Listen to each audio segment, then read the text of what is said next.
연출이 끝나고 나서 다른 작품을 준비를 하고 있었거든요. 잘 안 됐어요. 근데 한 2년 정도 준비를 했는데도 썩 그렇게 마음에 들지 않는 상황이어서 굉장히 개인적으로 좀 답답했죠. 전쟁 프로젝트라고 당시에 불렸었는데 전쟁 프로젝트를 하시기 전에 이미 다른 아이템이 2개나 있었어요. 그래서 하나는 이제 SF 아이템이어서 한 1년 이상, 2년 정도 이렇게 쭉 그 감독님이 말하자면 진행을 해오던 프로젝트가 있었고, 또 태극기가 시작되기 직전에 징기스칸 프로젝트가 또 시작이 돼서 또 진행 중에 있었어요. 이것이 어떻게 보면 태극기가 가장 후발주자였죠. 정말 우연하게 우리 조 감독이 그 6.25 특집 다큐멘터리를 저한테 한번 보시라고 줬어요. 그래서 그날 바로 봤는데 그거 보고 많이 울었어요. 다 봤어요. 그거를 보면서 굉장히 감동을 받아서 아, 정말 이것이야말로 진짜 살아있는 아이템이다, 이런 생각을 많이 하게 됐고, 강 감독님도 이제 거기에서 모티브를 얻어서 아, 한국전쟁이라는 걸 다뤄보면 어떨까라고 얘기를 그 사석에서 저녁 식사를 하는 자리였던 걸로 기억이 나는데, 몇 명의 직원들하고 저하고 이제 사석에서 얘기를 하게 됐죠. 내가 왜 이 다큐멘터리를 보게 됐을까? 그리고 나는 그걸 보면서 또 많이 울었고, 그 내가 평소에 생각하던 전쟁 영화의 그 실타래를 어떻게 풀 것인가에 대해서 뭔가 이렇게 구심점을 못 잡고 있었기 때문에 뭔가 이렇게 해야 되겠다, 이런 생각을 못 했었는데, 그걸 보고 나니까 뭐라 그럴까, 이렇게 엄청난 갈증에 있던 사람이 그것을 해결한 느낌 같은 것이 들었어요. 그래서 그 결심을 하게 될 순간 지난 2년은 재료로 만들고 새롭게 시작해야 됐기 때문에 너무나도 쉬운 결정이 아니었는데, 어떤 용기를 갖고 할 수 있었던 것이 그 정도의 어떤 그 쾌감이 있었던 것 같아요. 한국전쟁이라는 아이템은 너무나 훌륭한 좋은 아이템인데, 문제는 어떤 시각으로 접근하느냐. 1950년 6월 25일 날 일어나서 3년 1개월 동안 진행됐던 한국전쟁은 어떤 것이었는가?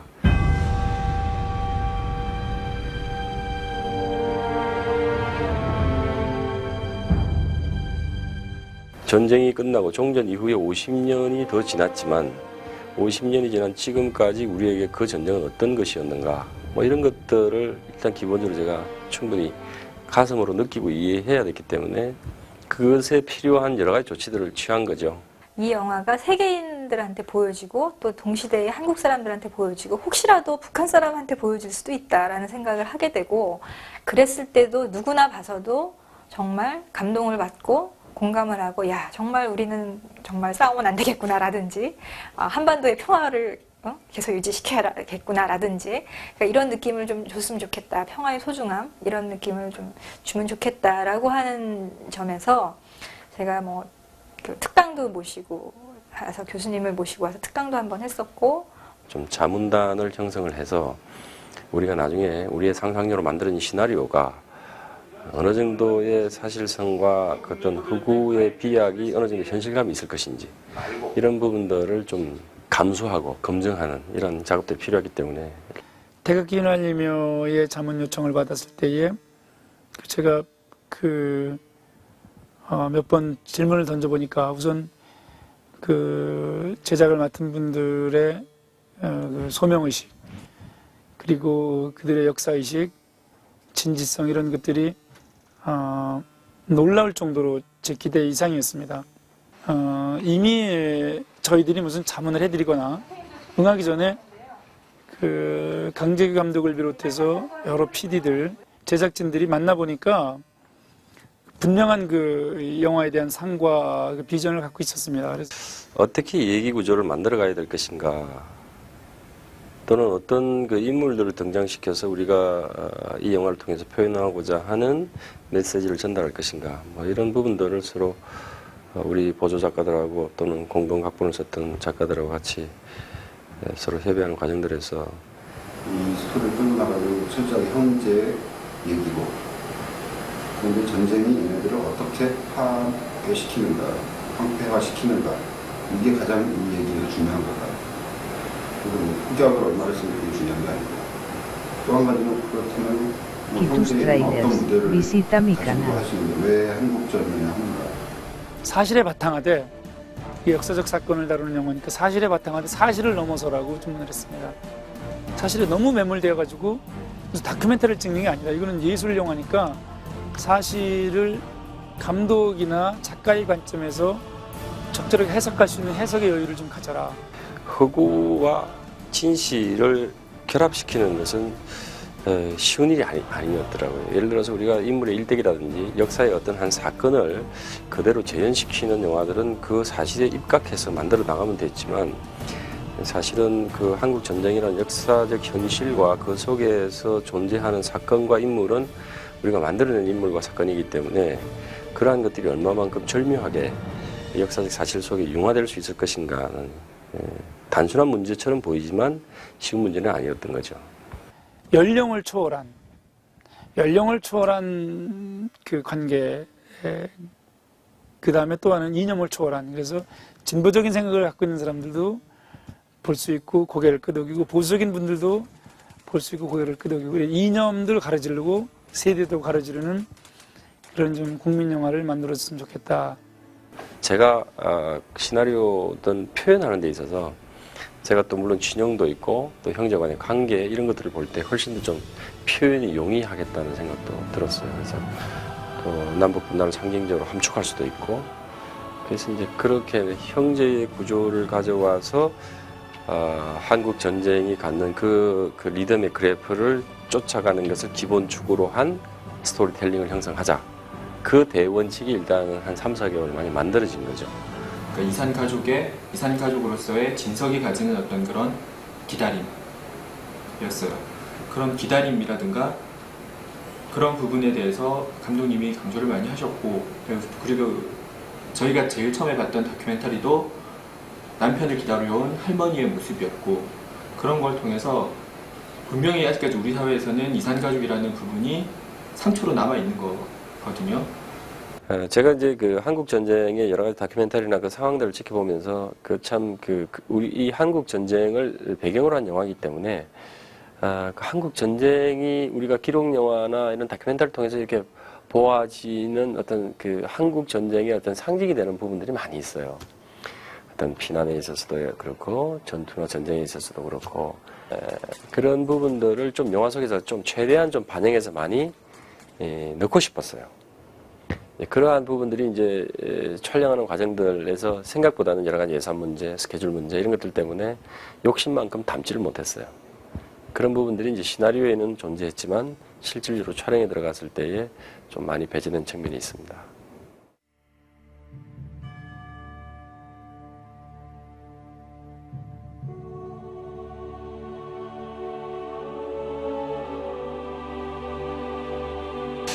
이번에도 제목을 정하는데 애를 많이 먹었어요. 그래서 마땅한 제목이 생각이 안 났었는데 어떤 날 그 한 장의 스틸 사진을 보고 그 전쟁 사진을 한 장 보고 태극기가 휘날리고 있구나라는 생각을 했어요. 근데 그 태극기가 그 고지에 있는 어떤 한 병사가 그걸 들고 있는 사진을 보면서 그것이 어떻게 보면 굉장히 용맹무상하고 어떤 그 승리로 이끄는 어떤 그 군인의 어떤 모습을 보는 것보다는 굉장히 아프고 처절하고 힘들어 보였어요. 그 느낌이.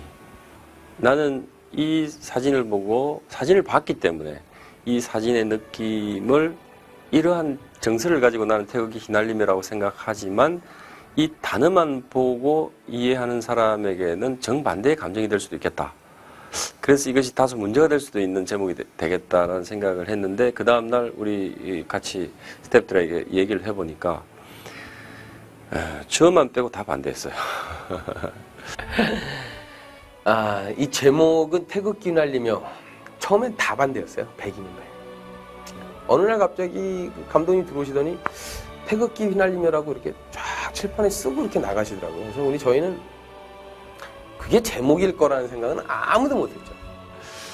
그런데 이것은 제가 생각할 때에 한 반반 정도로 생각했는데 너무 압도적으로 반대가 심해서 사실 그 제목은 가제로 정해놓고 제가 느끼기엔 감독님이 저희를 그 세뇌를 시키려고 그걸 미리 일단 써놓으신 것 같고 괜히 이렇게 지나다니시면서 야 이게 괜찮지 않냐? 태극기 날리면 한번 니네들 이렇게 한번 속으로 되뇌어 봐봐. 이제 이런 말씀 한번 슬쩍 하고 가시고 계속 태극기 날리며 하다 보니까 그래 이게 뭔가가 있는 것 같은 거야. 그 제목 자체가. 그러니까 조금 한 Kitus 두어 달 trailers, 지나니까 visita mi 한 canal. 반이 그쪽 넘어간 거죠. 감독님한테. 아 좋습니다 이러고. 근데 또 반은 계속 반대였어요. 말이 안 된다. 이거 안 됩니다. 근데 그 와중에 이제 월드컵이 열리고 태극기 붐이 막 열리면서 또 많은 사람들이 또 넘어가기 시작을 하는 거예요. 제게는 어떤 나름대로 제가 가졌던 그 태극기 휘날림에 대한 그 느낌의 정서가 이 영화가 만들어지고 내가 생각했던 그 여러 가지 상황들이 구체화돼서 관객들이 감독이 가지고 있던 그 정서를 상당 부분 이 영화가 완성돼서 개봉될 때는 어느 정도 전달될 것이고 또 영화를 보고 나서는 더 많이 전달될 것이다. 그랬을 때 최종적으로 과연 태극기 휘날림이라는 제목이 그래도 또 나쁜 것인가라는 부분에 대해서는 저는 개인적으로는 그렇게 썩 나쁘지는 않다. 그 당시에 그것을 뒤집을 만한 좋은 대안이 있었으면 분명히 제목을 또 바꿀 수도 있었을 거예요. 그런데 제가 나름대로 그 역설성을 갖고 있었기 때문에 근데 지금까지도 그것보다는 좋은 제목은 아직까지는 없었던 것 같아요.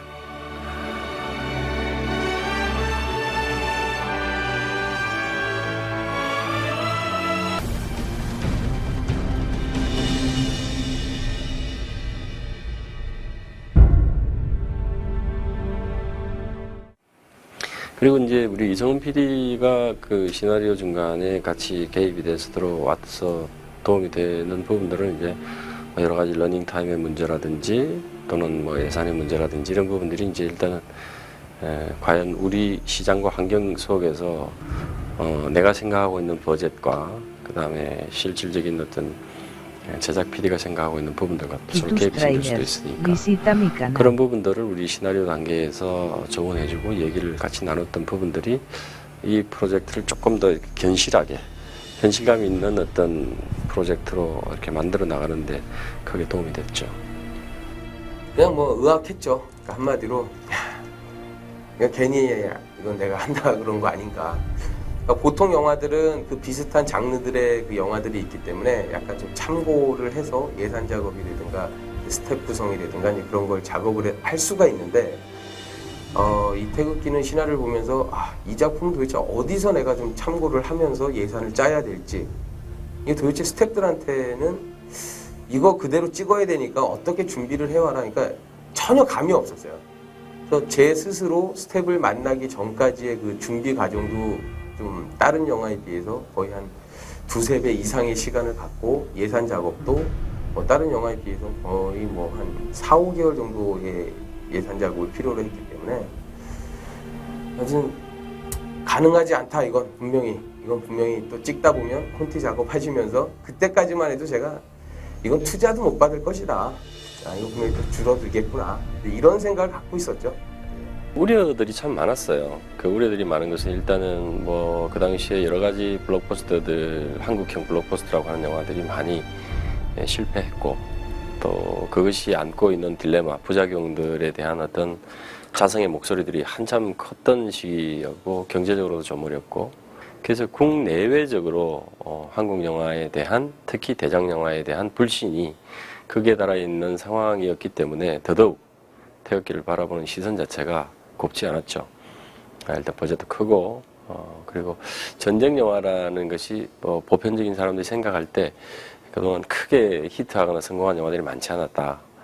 그런데 버젯은 너무 높고 그리고 또 우리가 이런 장르 영화에 대해서 여러 가지 노하우들도 부족하고 과연 어떻게 한국 전쟁이라는 부분을 대중들이 선호하는 대중들이 보고 싶어하는 영화로 이렇게 전환시킬 수 있을 것인가에 대해서 굉장히 좀 부정적 시선을 가지고 있었던 게 사실이었던 것 같아요. 근데 그 예산 짤 때 그 고통은 아무도 모르죠. 그 예산을 이제 짜면서 그래도 예산은 이제 절감은 해야 되니까 자, 이걸 예산을 어떻게 줄일 것이냐라는 거에 대한 고민을 이제 많이 하기 시작을 했었고 142억 5천이 나왔던 건 원래는 굉장히 더 많이 나왔던 예산이 있었어요. 네. 그럼 한번 돈을 줄여보자라고 계산을 한 게 일단은 전문적인 스태프들을 최대한 많이 쓰자. 그러니까 시간을 아끼자. 그러니까 제작부를 23명을 썼을 때 다 반대를 했어요. 다른 사람들이 보면 무모하다고 생각할 만큼 저희가 제작부 인원을 다른 영화의 한 3, 4배 정도로 인원을 꾸렸고, 그리고 이 한 10개월간이나 되는 프로덕션을 제대로 진행을 하려면 각자한테 그러니까 정확하게 업무가 분담이 돼야 된다고 생각을 했었거든요. 그 기존의 제작부들은 뭐 한 가지 일만 하는 게 아니라 자기가 맡고 있는 업무들이 여러 개가 있어요. 뭐 어떤 촬영 섭외부터 헌팅 그리고 촬영 진행하는 과정들까지도 한 사람이 맡고 있는 게 굉장히 많은데 저희는 그러니까 사소한 업무더라도 한 사람한테 전담을 2개 했죠. 그러니까 인원이 그러니까 많을 수밖에 없고 또 정확하게 배분이 돼 있으니까 원만하게 진행이 될 수밖에 없더라고요. 그런 계획 하에 이제 인원을 20몇 명을 두면서도 정말 할 일이 없는 사람이 한 명도 없었어요. 일이 너무 넘쳐났으면 넘쳐났지 일이 없어서 놀고 있는 사람이 없을 정도였어요. 그 정도 인원이 됐지만. 근데 이제 제가 이제 예산 작업을 같이 병행을 하다 보니까 우리나라에서 없는 것들, 그러니까 예를 들면 뭐 탱크라든가 기차라든가, 근데 그 상황들이 다 움직여야 되는 상황이었거든요. 그냥 모형을 그냥 떡하니 만들어 놓고 하는 것도 아니었고, 또 그거를 또 CG를 이용해서 뭐 그냥 뒤에다가 3D로 만들 수도 없는 거였고, 어느 정도의 실사를 받쳐줘야지만 뒷부분을 이제 CG로 조금 이렇게 만든다고 해도 충분히 가능할 텐데, 그렇게 없는 것들에 대한 그런 씬들이 저한테는 굉장히 스트레스였어요. 우리나라, 중국, 일본, 다 찾아봤어요. 증기기관차가 있느냐. 근데 다행히 중국에 가니까 우리 그 당시에 있었던 증기기관차가 있더라고요. 야, 5억이면 괜히 가갖고 조금 날씨 안 도와주고 하면 7억, 8억, 10억 되는 건 금방이거든요. 해외 촬영이라는 자체가. 그럴 바에는 차라리 우리가 한번 만들어 볼까? 이런 생각을 이제 그때 시작을 하게 됐어요. 그래서 감독님한테 솔직히 말씀을 드리면, 감독님, 기차 장면을 좀 빼고요. 그냥 논두렁 이렇게 걸어가다가, 피난 행렬 쭉 가다가, 갑자기 어느 학교 운동장 같은 데서 그냥 강제 징집할 수도 있는 거 아닙니까? 자, 이 상황으로 좀 바꿔주십시오. 그랬더니, 이제 나중에 작가들한테 얘기를 들었는데, 감독님이 그 얘기를 듣고 작가들을 불러가고 얘기를 하시더래요. 야, 요 상황을 좀 이렇게 한번 바꿔볼까? 라고 이제 말씀을 하시고 난 다음에 한 며칠 있다가 다시 불러더니, 야, 안 되겠다. 그냥 가자. 이거 도저히 바꾸면 안 된다. 이게 그 당시에 향수를 느끼게 해줄 수 있는 어떻게 보면 가장 큰 거잖아요. 증기기관차에 그 말도 안 되는 그 많은 사람들이 매달려서 그 떠나는 장면이 어떻게 보면 그 어르신들한테는 가장 그 와닿을 수 있는 향수인데, 그거를 빼버린다는 건 말이 안 되는 것 같다. 이건 아무튼 그냥 가자라고 얘기를 하시고, 이제 또 저한테 와서, 야, 근데 이건 도대체 뺄 수가 없다. 이건 어떻게 방법을 찾아보자. 이래서 이제 기차를 그럼 제작을 해보자라는 이제 생각을 하기 시작을 했죠.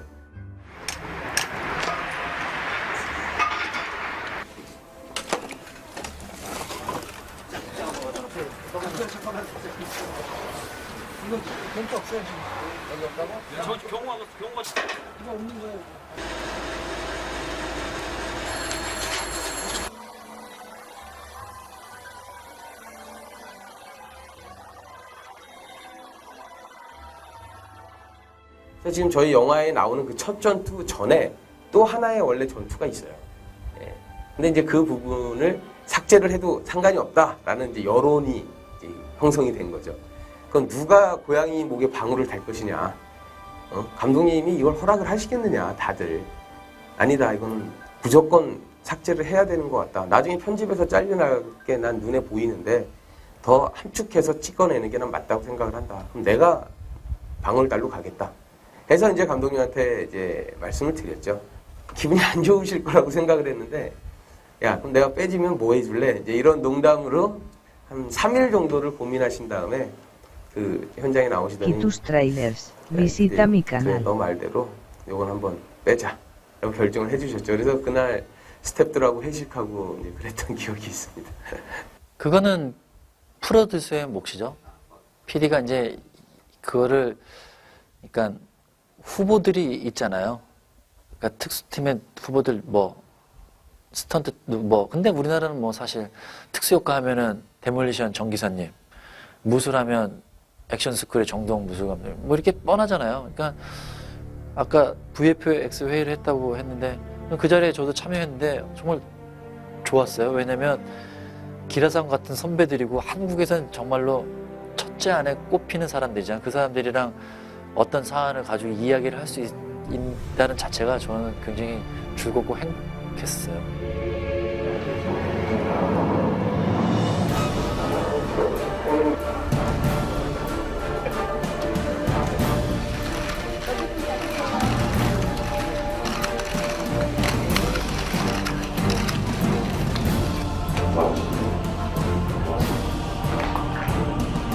그러니까 제작 발표회 할 때만 해도 제가 기대치는 굉장히 많았지만 대다수의 사람들이 이 영화 되겠어? 이거 분명히 엎어질 거야. 야, 예산이 100억이 넘는 데는데 이거 누가 해? 이거 엎어질 거야. 그러니까 저희가 촬영을 하고 있는 중간에도 그런 얘기는 계속 들려왔어요. 엎어질 거다. 엎어졌다며? 뭐 이런 얘기조차도 굉장히 많았으니까. 그러니까 제작 발표회 때는 굉장히 기대치는 높았는데 대다수의 사람들이 굉장히 부정적으로 생각을 했었죠. 막상 그 영화 속에 빠져서 몰입해서 진행할 때는 그런 부분들을 생각을 못하는 것 같아요. 그러니까 이 영화를 이미 시작할 때 이 영화에 동참되어진 우리 많은 스태프들 그리고 연기자들의 어떤 기분이 있어요. 그 느낌이 있다고. 그러니까 우리가 이 영화를 왜 하는가? 그리고 이게 막연하게 그냥 하는 것인가? 아니면 정말 이 영화가 가지고 있는 존재의 의미와 그 다음에 이것이 영화화되었을 때 어떤 기운과 어떤 느낌으로 이것이 탄생될 것이라는 합일된 그 어떤 그 느낌이 있어요. 그것은 이미 한 카트, 두 카트를 찍기 시작하면서 그 기운은 느껴지고 그것이 내 것이 돼서 온다고. 그래서 이미 촬영이 한 30% 진행됐을 때는 이미 아무런 두려움이 없었어요. 여기에 사실 어떤 그 자기 나름대로의 모든 그 것들을 쏟아부어서 뭔가 이 영화를 하고 있는 그 속에 미쳐 있는 그 수많은 스태프과 연기자들의 그 에너지를 내가 등에 업고 내가 이걸 찍어 나가고 있었기 때문에 이걸 보여줬는데 파이낸싱이 안 되지 않을까라는 두려움이 있다든지 그런 것을 별로 의식하거나 생각할 겨를이 없어요. 그냥 우리가 원하는 이 지점대로 지금 찍혀져 나가는 것이 너무 행복했고 그리고 이것은 잘 될 것이라는 어떻게 보면 좀 막연한 거죠.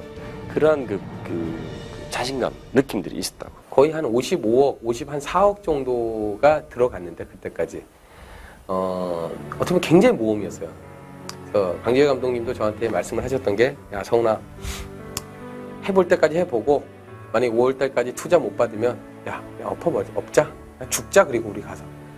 그 당시에 한국 영화 투자 분위기는 상당히 급냉하는 분위기였었어요. 그 전에 어떤 대규모 그 한국 블록버스터들이 소위 경제 실패를 많이 했죠. 그러다 보니까 한국 영화에 투자하시는 많은 투자사나 또는 창투사나 또는 배급사들이 어떻게 보면 대형 프로젝트에 대한 거부감이 있었고 그때까지 약 한 30% 정도의 이제 진척률을 보였었는데 그걸 가지고 깐느에를 갔어요. 한 2분 30초짜리 트레일러를 만들어서 가서 이제 그걸 틀어줬는데 저는 이제 직접 안 갔으니까 저희 감독님하고 직접 안 갔는데 반응이 어마어마했다고.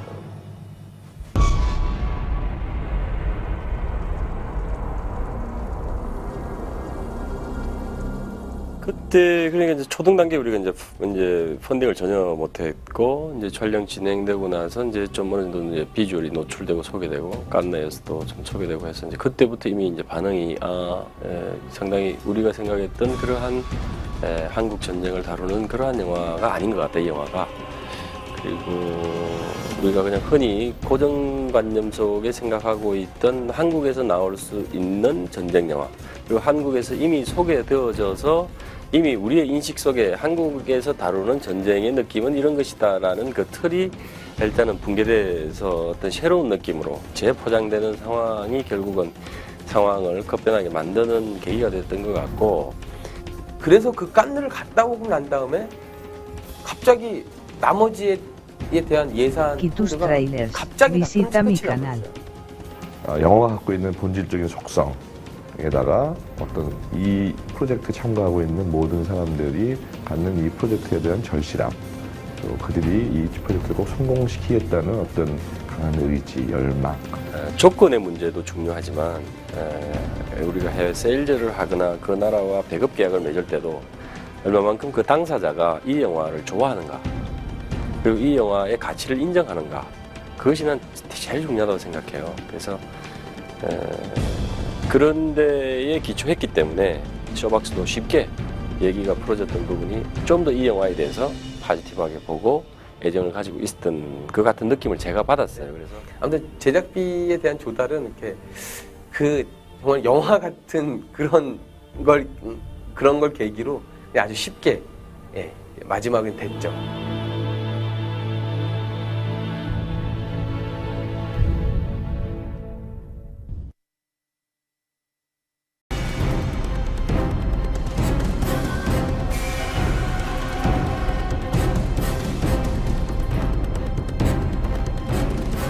프로듀서 이성훈이한테서 연락해서 강 감독님이 나를 한번 보고 싶다고 그리고 자기 프로젝트에 전쟁 영화가 있는데 한번 만나서 같이 얘기해보고 싶다고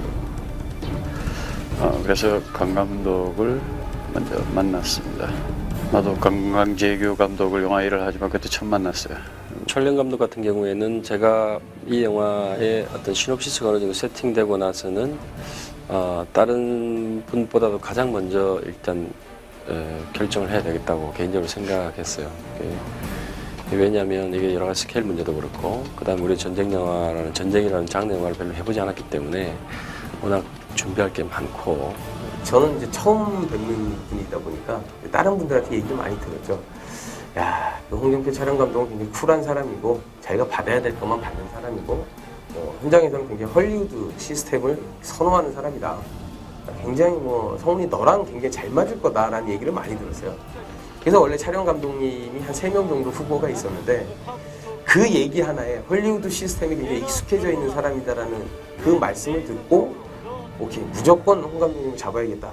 그전에는 전쟁에 대해서나 6.25에 대해서 나도 전혀 단 한 번도 별로 생각을 해본 적이 없었던 근데 강 감독이 진압하고 간단한 이야기 줄거리 그리고 전쟁을 왜 한국전에 관심을 가지는지 그리고 다큐멘터리 50년대 다큐멘터리들을 자료로 주면서 이 영화를 해야만 되는 이유에 대해서 여러 가지 얘기를 들었어요. 지나간 역사지만 그걸 다시 한번 이렇게 이야기로 해서 영화로 한번 보여주고 싶은 할 수 있다는 자신감? 이거는 내가 어떻게 해서든 제대로 보여주고 싶다라는 욕심. 어떻게 보면 저는 굉장히 부담스러웠죠. 욕심이 많으니까 아니 이분이 도대체 뭘 원할까라는 그런 이제 걱정도 있었지만 또 한편으로는 너무 열정적으로 저한테 다가오니까 됐다. 촬영 감독이 이 정도면 다른 스텝은 걱정할 게 없겠다. 해서 이제 촬영 감독님이 결정이 됐고 촬영 감독님하고 이제 가장 마찰이 심할 프로덕션 디자이너라는 그 직책의 신보경 단장님 같은 경우는 남자 영화이기 때문에 남자 아트 디렉터 프로덕션 디자이너가 오면 그렇지 않아도 거칠은 영화인데 더 거칠어질 거라는 이제 제 나름대로 판단을 했죠. 제가 원래 좀 게으른 편이라서 그때 이제 작품 끝나고 쉬고 있는 시간이었는데 보고 싶다 그러니까 이제 잠깐 강제기 필름에 놀러를 갔는데 그때 뭔가 이렇게 서류봉투 하나를 그쪽에서도 물론 다 알고 계셨거든요. 이성훈 PD님이나 이제 제가 좀 일정 기간 쉬겠다라고 한 거를. 근데 이제 누런 봉투를 하나 쥐어주면서 꼭 읽어봐 달라고. 그때 신보경 단장 같은 경우에는 만약에 제가 한번 해보겠습니다 라고 한다면 이 사람은 분명 할 수 있을 것이다. 내가 지금 이 시나리오 속에 그려놓은 이 정도의 덩어리를 정말 믿음감 있게 신뢰감 있게 할 수 있을 것이다는 믿음은 가 있었어요. 그래서 조심스럽게 일단 신호를 드렸고 집에 돌아와서도 사실 읽지 않을까라는 생각도 했어요. 읽으면 좀 마음이 흔들릴 것 같아서 안 읽고 그냥 내일 내일이나 모레쯤 거절의 전화를 해야겠다라고 생각했는데 또 사람 마음이 받아놓은 봉수를 안 열어보게 안 되더라고요. 이제 시나리오를 읽어보게 되고 시나리오를 읽어보고 나서는 마음이 많이 혼란스러웠어요. 사실 그 시나리오를 읽기 직전까지는 안 한다. 작품은 안 하고 그냥 한번 시나리오를 읽어봐야겠다라고 생각하고 시나리오를 읽었는데 신단장님 같은 경우도 굉장히 고민을 많이 하셨어요. 아, 이 PD님 저 이거 못할 것 같아요. 제가 이걸 어떻게 합니까? 단장님 하실 수 있습니다. 걱정하지 마십시오. 대신 제가 만들어드린 시스템 안에서 움직이시면 됩니다. 촬영 감독님과 감독님과 저와 프로덕션 디자이너 이 4명은 핵심입니다. 걱정하지 마시고 하십시오. 만약에 일하시다가 조금 부족한 거나 좀 불편한 게 있으시면 언제든지 말씀을 하십시오. 근데 제가 장담하겠습니다. 절대 부족한 거 없을 겁니다. 이런 그 과정을 통해서 설득을 하는데 제일 좀 힘들었던 분 중에 하나가 이제 프로덕션 디자이너 그 신보경 씨가 가장 힘들었죠, 저한테는.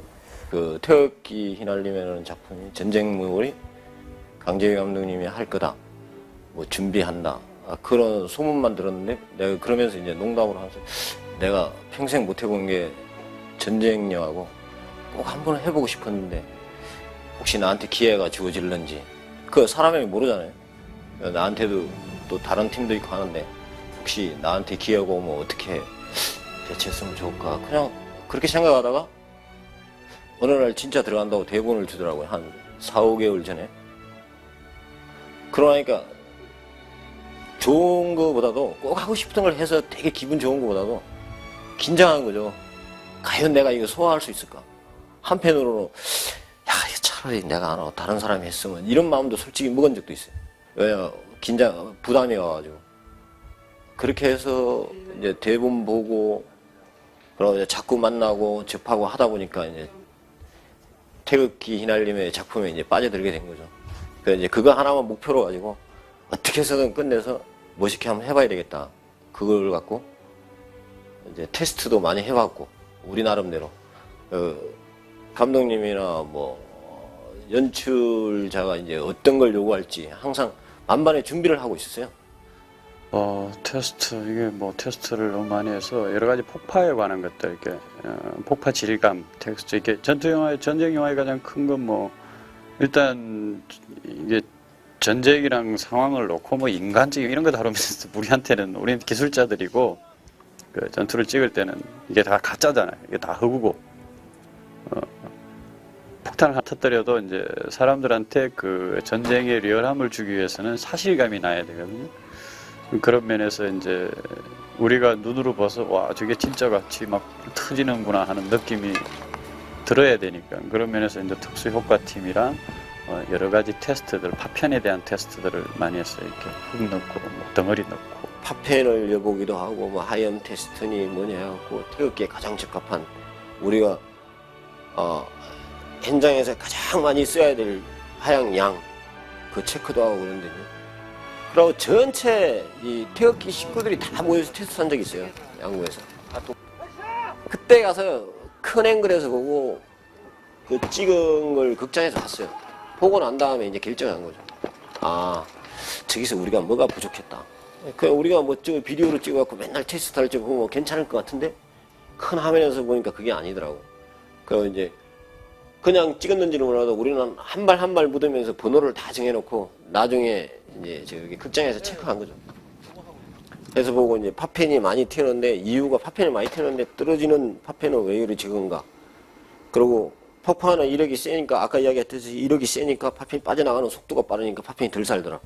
그런 걸 찾은 거죠. 그리고 총기도 어느 정도로 사람 몸에 맞는 피탄 같은 것들, 피가 어느 정도 뿜어야 되는지, 이게 많이 뿜으면 또 가짜 같고 조금인지 그런 것들, 그리고 배우 스턴트맨도 마찬가지고 액션에서 이렇게 리얼한 액션, 이렇게 그냥 진짜 맞아서 죽는 것 같은 느낌, 그런 테스트들을 많이 했어요.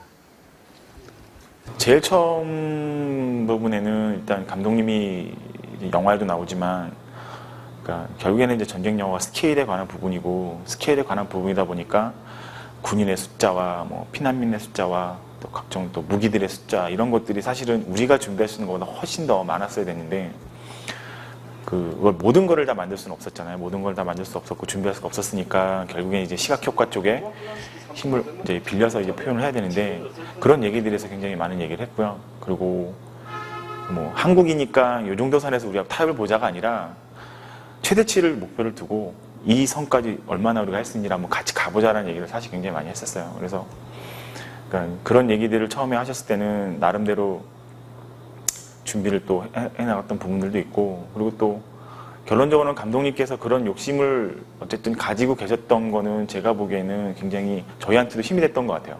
그러니까는 뭐 VFX 쪽, 혹은 시각 효과 쪽에 어려움이 있으니까 그럼 이걸 좀 줄여가자라든가 이런 타협이 아닌, 그러니까 최종적인 목표가 이거고 이거에 대해서 최선을 다해달라는 주문을 하셨기 때문에 그러니까 저희는 그냥 정상을 보고 달려가는 그런 상황이었고요. 그런 게 오히려 더 이렇게 좀 더 이렇게 좋은 그림을 보여주고자 하는 그런 또 기본적인 또 원동력 같은 게 됐던 것 같아요. 중공군의 그런 이제 공격이나 뭐 피난민들 피난하는 장면들 뭐 이런 것들이었는데 결국에는 이제 그 엑스트라로 동원할 수 있는 한계가 있기 때문에 만들어내야 되는 상황이었고요. 그 전에 뭐 반지의전이나 뭐 여러 가지 영화들 우리가 봐왔지만 그게 사실 가장 걱정이어서 그 재작년 11월인가 하여튼 제가 실제 그 웨타 스튜디오를 간 적이 있었는데요.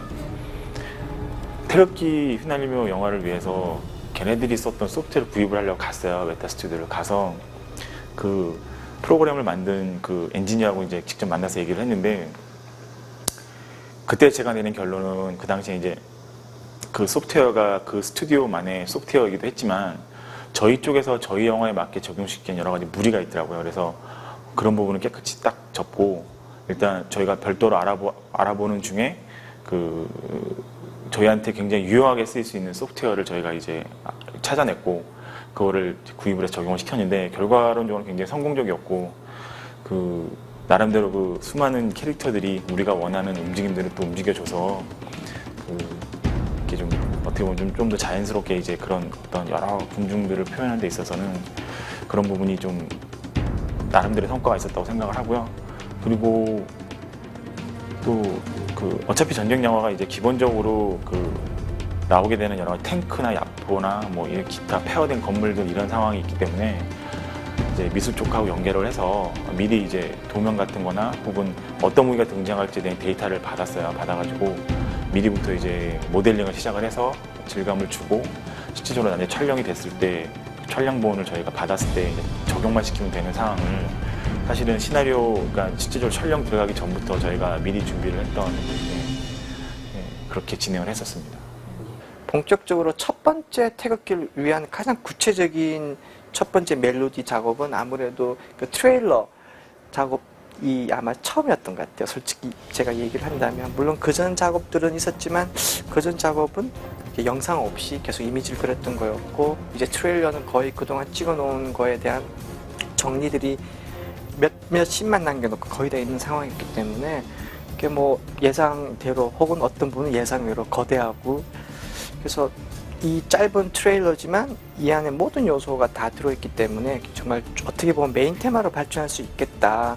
근데 하지만 또 트레일러이기 때문에 트레일러다운 진행을 가야 되기 때문에 그래서 그때 구체적인 작업을 계속 이렇게 저렇게 이렇게 해보면서 근데 역시 저는 느낌이 물론 결과적으로 그때 트레일러에 썼던 부분이 지금 메인 테마가 됐었거든요. 약간 수정을 거친 거지만 제일 좋은 게 이제 가이드라인 잡아놓은 게 분명히 있어야 되고 그 위에 그림을 보고 같이 또 수정을 하거나 혹은 완전히 없었던 일도 하거나 근데 제 같은 경우는 철저하게 그림에 의존을 되게 많이 하는 편이거든요. 워낙 프레임에 맞춰서 작업을 디테일하게 하는 편이라 가지고 어디에 이러이러한 움직임이 있을 때 그 시간대에 맞춰가지고 막 이렇게 바뀌고 이렇게 페드아웃되고 그런 계산은 그림이 없으면 전혀 할 수 없기 때문에 전체 구상 중에 있어서 굉장히 크게 작용을 하거든요. 그래서 근데 물론 그래도 가이드라인을 잡는 작업은 매우 중요한 부분이죠. 핸드헬드를 많이 쓰는 거는 이제 이 영화 전에도 강 감독이랑도 가끔 얘기했었고 전쟁 씬에 관해서 전쟁 씬이 전체에 걸쳐서 첫 번째 전투가 있고 두 번째, 세 번째, 이렇게 전쟁이 나눠져 있어요. 이렇게 전투 양상이 첫 번째는 그게 6.25 때 한국전의 다양한 양상들을 하나씩 이렇게 표출해낸 거예요. 이게 한국전에서 가장 두드러졌던 게 고지전. 그래서 그게 클라이막스로 가가 있고, 그 다음에 기습전 같은 것들 산을 중심으로 해서, 그 다음에 백병전. 첫 전투는 사실은 좀 그 폭탄 맞는 장면에 원래 시나리오에는 그 개괄지 논이 많은 데서 첫 전투가 벌어졌는데 그거는 없어지고, 그 다음에 방콕 교통호 안에서 벌어지는 전투들. 그래서 그런 각 전투 그 지형 지물에 그 맞는 그런 컨셉을 잡아가지고 전쟁 시퀀스를 정리를 했죠. 이렇게 콘티 프리 프로덕션 단계에서 콘티웨이를 하고요. 그 다음에 촬영에 크랭크를 하기 전에 굉장히 중요한 VFX 샷이 있어요. 시각효과 샷이 있었는데, 그런 것들은 저희가 그 프리비주얼 작업이라고 해서 미리 그 예상이 되는 어떤 그 인원수, 그러니까 실제 동원할 수 있는 인원수나 최종적으로 보여야 될 그런 인원의 수, 그러니까 뭐 그런 거하고 카메라의 앵글, 그리고 카메라의 그런 무브먼트, 어떻게 카메라가 움직일 것인가, 그리고 이 샷은 길이가 어느 정도 될 것인가, 이런 것들을 다 시뮬레이션을 다 했어요. 그래서 그런 부분들이 왜 굉장히 도움이 많이 됐냐면, 현장에서 어떻게 찍을까에 대해서 사전에 논의를 할 수 있었기 때문에, 그러니까 뭐 매번 뭐 제작부나 연출한테 뭐 준비해서 이런 얘기를 할 거 없이 그걸 가지고 딱 회의를 하면 각 파트가 어떤 준비를 할지가 미리 파악이 돼요. 그래서 그 최종적으로 어떤 그림이 나올지에 대해서 미리 시뮬레이션을 해볼 수 있기 때문에 거기에 맞춰서 준비를 할 수가 있었고, 또 나름대로 뭐랄까 이 장면이 주는 그런 이펙트들, 이 장면이 주는 어떤 그런 임팩트가 미리 예측이 되기 때문에 그런 게 굉장히 좋았던 것 같아요. 저희도 일단 작업하기 굉장히 수월했고, 그 다음에 다른 스태프분들도 우리가 준비를 해서 찍고자 하는 샷이 어떤 그림이 나올지에 대해서 미리 알 수 있었기 때문에 그런 부분에 있어서는 뭐 실제 촬영할 때 협조도 굉장히 잘 되고, 또 뭐 매번 사실 그런 샷을 찍을 때 보면 스태프들이 뭐 어떤 그림이 나올지에 대해서 모르고 사실 진행하다 보니까 굉장히 많은 질문들이 오고 가거든요. 근데 그런 게 많이 없었다라는 거. 그래서 굉장히 현장에서 진행이 이제 원활하게 됐다는 게 뭐 가장 큰 나름대로의 장점이었고요. 회사 가서 태극기 날림의 스태프들하고 이제 미팅하는 이제 단계는 어떻게 하냐면, 일단은 제일 좋은 게 뭐냐면 1차적으로 콘티가 나와 있는 상황에서 회의를 했어요. 그 감독님하고 같이 다.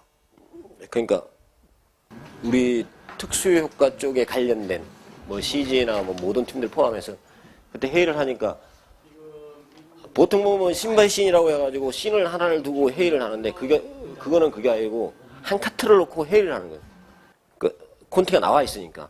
거기서 가장 우리가 표현하기 힘든 카트가 여러 팀이 모여서 해야 될 카트가 있으면은 그 카트를 놓고, 이런 거는 어떻게 찍어서 우리가 어디까지 접근해서 CG가 어디까지 소화해주고 액션을 어떻게 했으면 좋겠다라고 이렇게 그런 식으로 회의를 했기 때문에, 회의하면서는 콘티가 나와 있어갖고 되게 편했어요. 의외로. 그리고 자기 맡은 분야를 정확하게 알 수가 있거든요. 일단 콘티가 있으니까. 실제적으로 태극기 날리면은 프리프로덕션 기간이 굉장히 짧았어요. 그러니까 이제 한 3개월 정도 제가 이제 작업을 하게 됐는데, 그 3개월이라는 게 이런 대작을 준비하기 위해서는 절대 부족한 시간이었거든요. 그래서 처음에 제가 합류하고 나서, 그 다음에 이제 2명의 아트 디렉터를 영입하는 데 정도에 이제 한 달 정도 시간이 걸리고, 전체적으로 팀이 짜여지는데 한 달 정도 걸렸으니까 이제 굉장히 바투게 진행됐다라고 할 수 있는데, 돌아보면 그렇게 하지 않았으면 못했을 것 같거든요. 근데 그게 뭐 머리가 좋아서 혹은 전례가 있어서 생겨난 판단이 아니라, 이렇게 하면 효과적이지 않을까라는 어떤 기대감으로 시작한 거였거든요. 근데 다행히 대부분의 이제 담당하신 분들, 아트 디렉터를 비롯하여 각 팀의 팀장님들도 굉장히 충실히 열심히 해주셨기 때문에 효과적으로 그 시스템이 성공할 수 있었던 것 같아요.